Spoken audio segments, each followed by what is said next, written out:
I still wake up gasping in the middle of the night, my heart pounding, hearing the wind carry my little brother's bright laughter across the cliffs, that carefree, joyful sound that once made my entire world feel safe and whole. My name is Elena, and for 31 years I truly believed that blood was the strongest, most unbreakable bond a person could ever have. Life had not been easy for us. Our mother passed away when I was 14, leaving behind a quiet grief that never fully left the house. Our father followed just 2 years later, his heart too tired to keep fighting. From that moment, at only 16 years old, I became everything to my younger brother Lucas. He was 8 at the time, a small, scared boy with the same soft brown eyes as mine, messy, dark curls that always fell into his face, and a smile that could melt away the hardest day. I raised him alone. I worked 2 jobs, days at a small local cafe, serving coffee and sandwiches, nights cleaning offices until my hands ached, just so Lucas could have school books, warm clothes, proper meals, and a chance at a better future. I gave up my own dreams of going to college. I stayed in our small, modest apartment, sacrificing sleep, rest, and any personal life so he could focus on his studies. Every night I would sit beside his bed and promise him softly, "I will always protect you, Lucas. No matter how hard things get, you will never be alone. I'm your big sister, and that means forever." He would look up at me with those big trusting eyes and whisper, "You're my hero, Elena. I love you more than anything." Those words kept me going through so many lonely, exhausting nights. As Lucas grew older, my love and sacrifices continued. I celebrated every small achievement with him. His first school award, his first camera that he saved for months to buy. I was so proud when he started university, studying photography, chasing his dream of capturing beautiful moments. I worked extra shifts so he could have better equipment. He would hug me tightly after every success and say, "I couldn't have done any of this without you.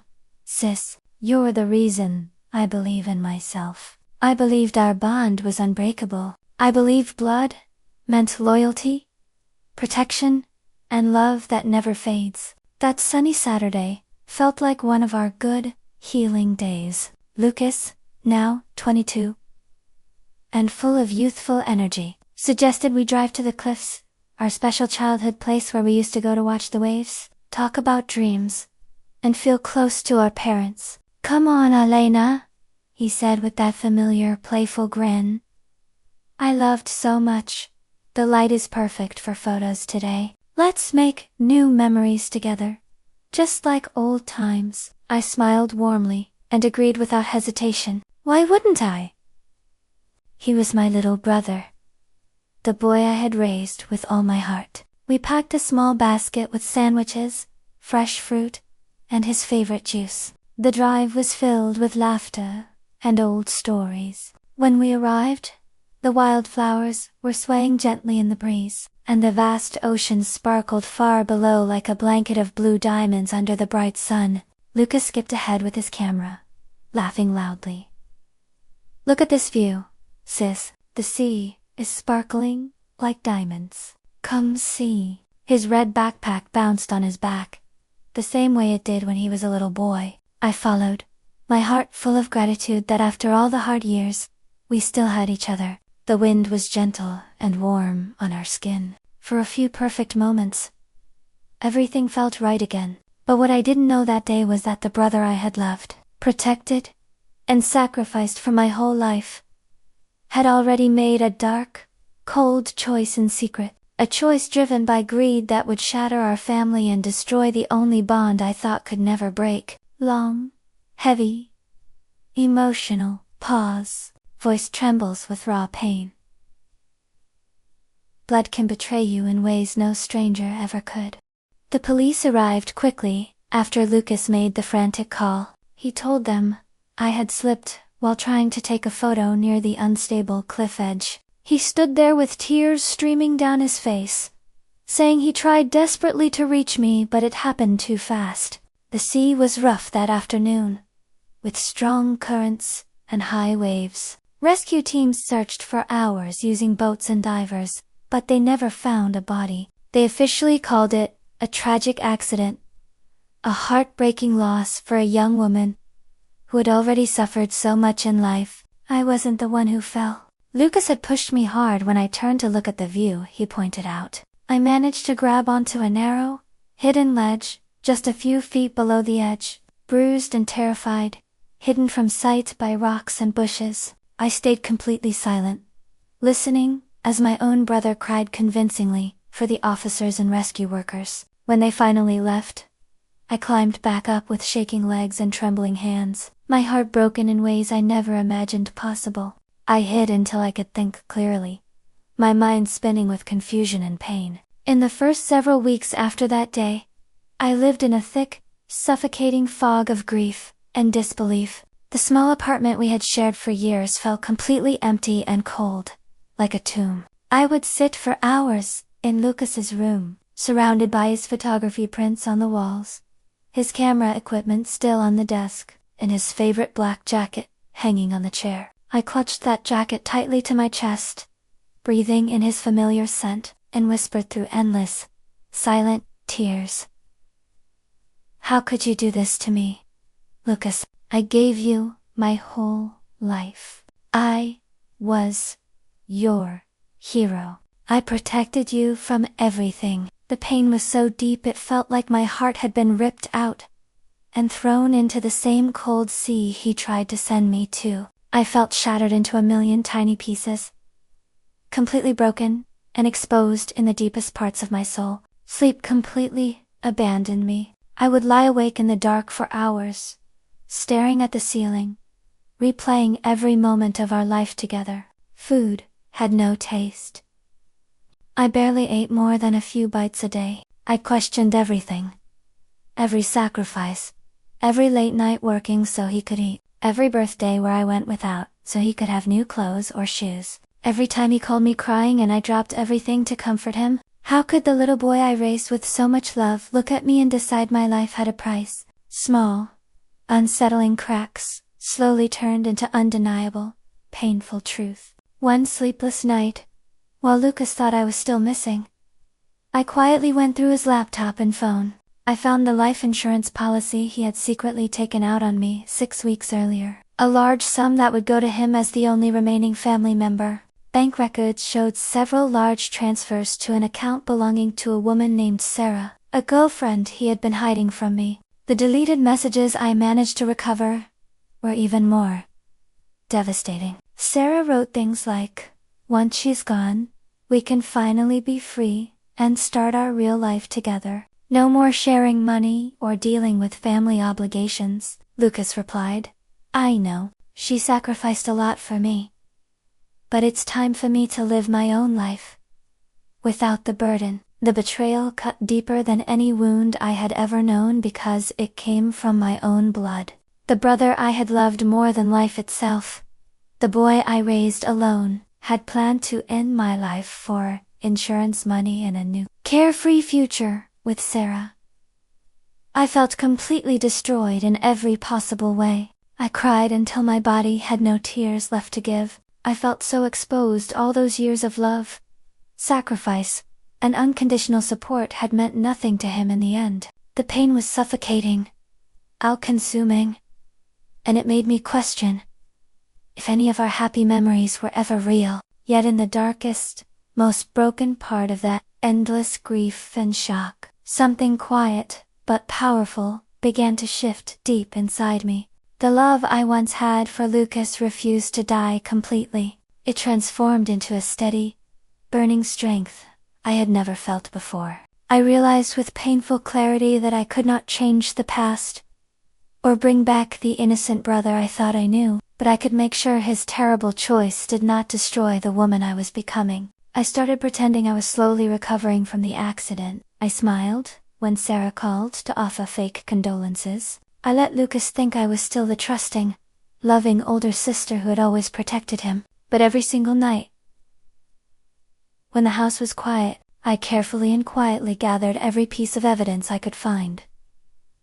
Detailed bank statements, fully recovered deleted messages, secret voice recordings of his phone calls when he thought I was asleep, and even photographs he had taken near the cliff, showing the exact planned spot. The pain remained raw and heavy in my chest every day.